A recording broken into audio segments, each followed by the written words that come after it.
In this video, we're going to look at how you can set up macros or procedure groups. Procedure groups are nothing but a group of codes that you can call together to the charge screen without having to individually call each of these procedure codes. So let's look at an example. I've already set up a procedure code or macro, and I'm just going to call that procedure code to the charge screen. So for you to call that group of codes, just type in dash, which is hyphen, and the code that I've given is PT1.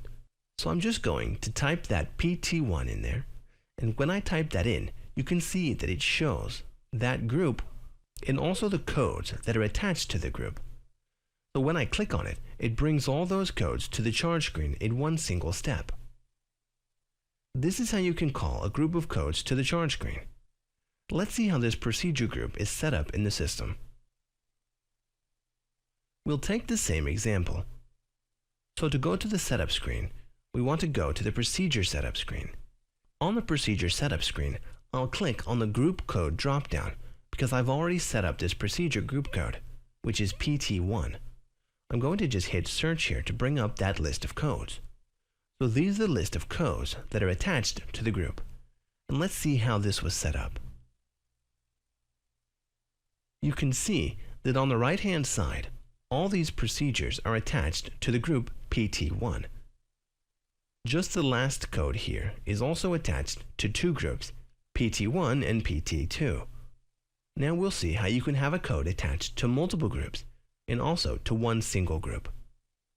Once you click on the procedure, it opens up into the procedure setup screen. On the right hand side, there's the additional information section. Under that is where you would enter the group code. The group code is the text that holds these procedures together to the group. So I went to PT1 here as a group code. Now you can see that I've entered the same group code for all the other procedures that I need to tie to the group. I've entered the same PT1 for the next code and for the next code as well. And for the fourth code, I've done the same. I've entered PT1, but in this code, I needed to attach it to two groups, not only just PT1, but I also wanted to attach it to PT2. So I just enter a comma and enter PT2. Now you can also see there's a group order. The group order is the order in which you want that procedure to be listed when you call the procedure code. So you can see that this was a listing order for the PT1 group. Now this listing order is driven from this group order field. Because this code needed to be the fourth on that list, I had the group order set as 4. That is for the PT1 group.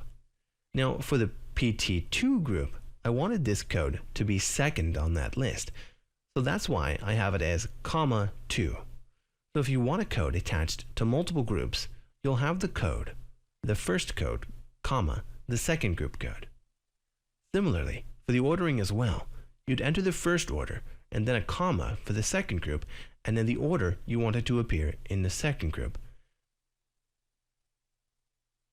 So once you've set up the codes, you can just go to the charge screen and enter a dash or hyphen PT1 or whatever group code, and it will bring all those codes that are attached to that group into the charge screen. Now if there's a fifth code that you need to add, you just have to edit the fifth procedure code, and on that group code field, you just have to enter PT1 in there. And also for the group order, what order do you want to list it? You just put that into the group order field. Now just going back into the charge screen, just to recap how you would call it. You just type in dash or hyphen and enter the group code, and then it shows up and you click on it to select it, and that brings all of those codes to the charge screen.